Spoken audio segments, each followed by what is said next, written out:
Hi, hi everybody, and welcome to my YouTube channel. Hey, it's my first ever video. I'm super excited. In case you can't tell, I'm super excited. And I want to tell you my story. So once I tell you my story, I think you'll get why am I doing what I'm doing, because I want everybody to have a transformation that I've had. And if I can get one person, just one person, to transform and get the life they couldn't even dream of, literally, then I'll be very happy woman. That'll be huge for me, huge accomplishment for me. So that's why I'm doing this, because people I used to listen to and watch helped me tremendously. So I want to be able to pay it forward, so to speak. So my story starts about 5 years ago, which was the darkest time for me, and I've been through some dark times, but that was a rock bottom, official rock bottom for me, and I was feeling lost, broken. I would get through the day and I would just crawl into the bed and I would think, thank God I've survived for one more day. That's how bad it was.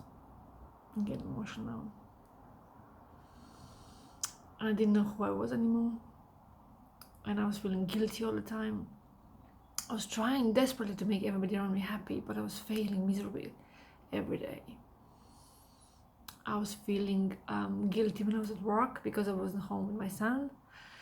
When I was home with my son, I couldn't relax because I thought I have to do house chores, there's things to be done, there's people to see, I need to do this, and I couldn't say no to anybody, and I felt like I have to make everybody happy, and it's just like, it's impossible. It truly is impossible, especially if you yourself is not happy. You're never going to make anybody else happy. It's just, it's an impossible task. One that's sure make you gonna feel bad about yourself. And I was stuck in my life. I was living a life I wasn't fulfilled with, I wasn't happy with, and I felt powerless to change anything. I did try to do different steps into running a business or changing a career, but at the first obstacle I would stop. The first hurdle, and I would freeze, and I would procrastinate, and I would just as soon as somebody would say, "Oh, that's not gonna work," or "You shouldn't be doing this," I would just instantly listen to them instead of listening to my own inner voice, which was my biggest failure, really, for not believing in myself. I guess the bottom line was I didn't think I was good enough. I didn't think I was worthy. So it all came to head about roughly 13 months ago, where I started, due to the stress I've put myself under for the last 5 years, I've started having physical manifestations of all the stress, because there's so much that body can take.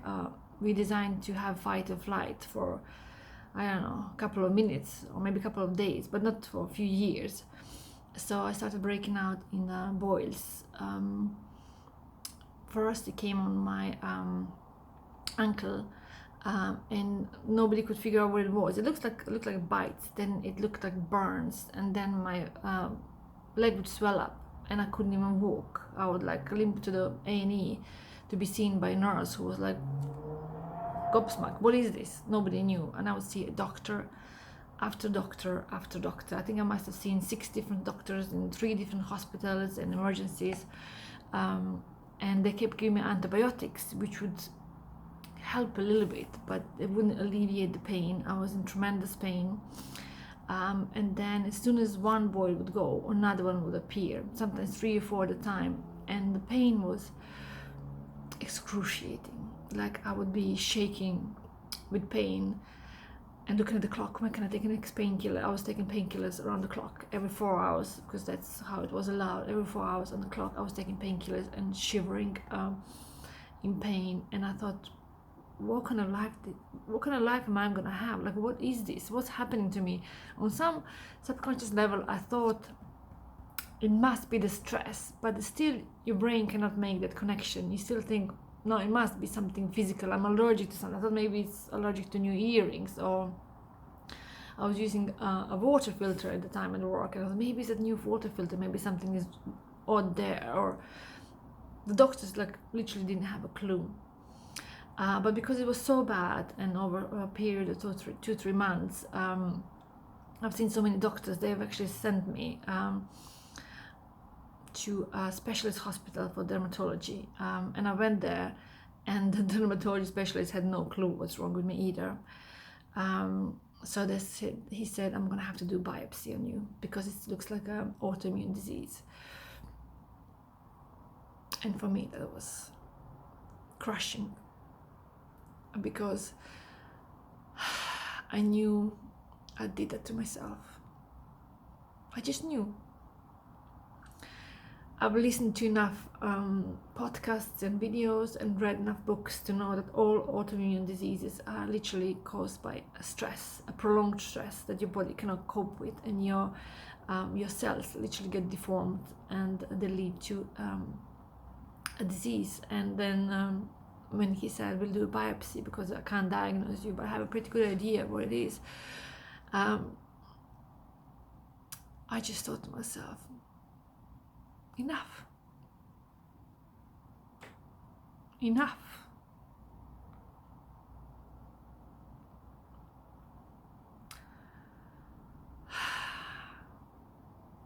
not doing this to yourself anymore. And that day when he did the biopsy, he actually did this, I don't know if you can see here, this scar, that was the boil that literally came up on the morning I was going to see this doctor. It was a lovely Indian doctor, very tall. I was looking at him like this,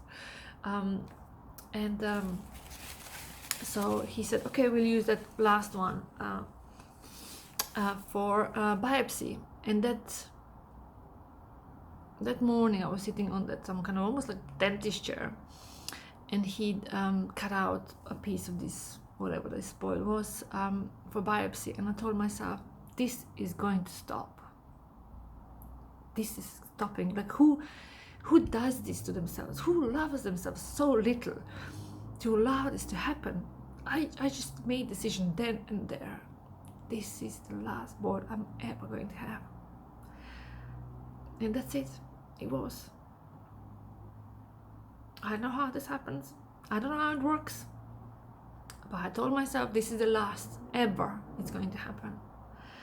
And 2 weeks later, I got my diagnosis, and I was diagnosed with epidermis bullosa acquisita, some scary, horrible autoimmune disease of skin, which actually means if somebody touches you, kind of grabs you, scratches you, bump into whatever furniture or something, that your skin breaks up.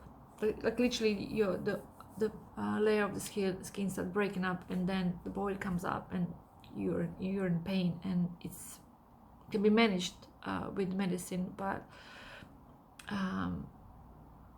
who knows if ever would heal. But I healed.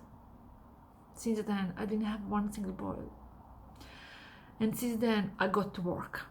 So all this time, for the last up until that point, for the last 4 years, then I was reading ferociously. I was listening to people like Joe Dispenza and Esther Hicks and Tony Robbins. I was doing I was meditating, but it was like kind of on and off, like I don't have the time. I was listening to everybody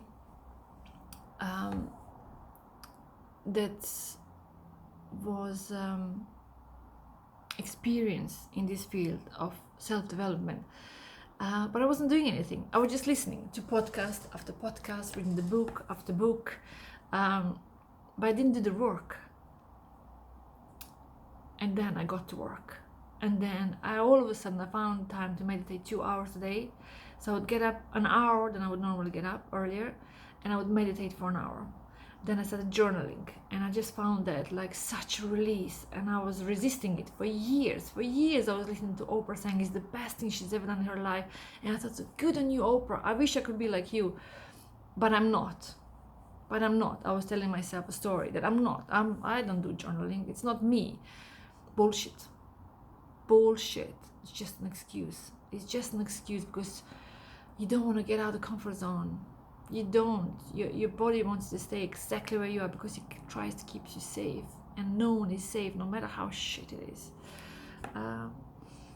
So this was my morning routine. I would get up, meditate for an hour, then I would do visualization, I would do affirmations, I would do journaling, I would do exercise, and I would do my vision boards, which after again years of thinking about it, thinking, oh, that's a great idea, but it's not me, I did my vision boards. So I was doing that every day, and then an hour before bed I would find time to meditate for an hour. And I was doing Joe Dispenza guided meditations, which I found were tremendously powerful. I mean, there's so much to choose from, but somehow he resonates with me the most. I mean, I've done the course in meditation, and I can do I have my mantra, I can do my meditation, but somehow I needed that guidance, and I found it in these meditations, and I was doing it. I didn't know what's gonna come out of it. I just was doing it literally to save my life.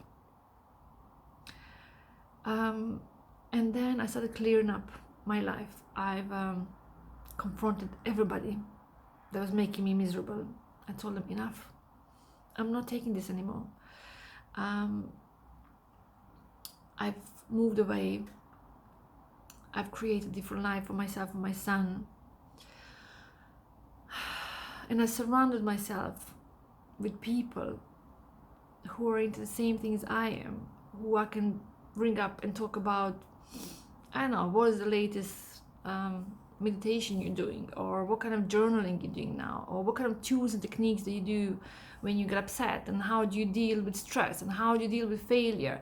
This kind of conversation, not who did what, who bought what, who saw who, like none of that. I wasn't watching television, I wasn't reading the news. I was so focused and so determined to become a new person. And I'm truly, really a new person. I'm not the same Daniela I used to be. I am a new Daniela, and everybody who knows me will vouch for that. And I'm never gonna stop. I'm never gonna stop learning and growing and investing my time, because it just thrills me. It makes me feel alive, makes me feel free, makes me feel so happy. And when I'm happy, I've got so much more to give. I can see the effect it has on my partner. I see the effect it has on my son. People I just meet randomly, they tell me, like there was a lady yesterday that I met who works in the department store. She's so lovely, and we ended up chatting. I had to go and see her twice in 2 days. We ended up chatting, and at the end she told me, thank you so much, you've lifted me up. Your energy kind of rubbed off on me, and I was feeling really tired, because in retail you can just imagine Christmas period it's long and hard. It's a lot of work. And she literally just felt better after talking to me, and I just thought to myself, what a gift she's just given me to tell me that. And that's the gift I want to give you guys. I want to tell you my tools and my techniques and things I've tried and they've worked for me, and books I've read that enlightened me and made me feel better about me and life, and I'm just finding my passion, and I'm following my bliss, and simple as that. This is what it's all about for me, and I want to live my life fully. I want to, one day when I'm 126, I'm going to be a centurion, I've decided. When I'm 126 and I'm finally ready to move on to new pastures, I want to look back at my life and say, oh my God, you lived this life like it was the only life. And this is it.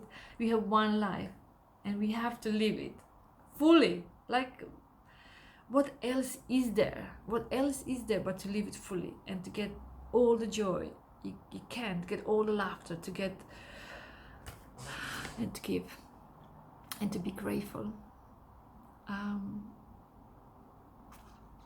when you give,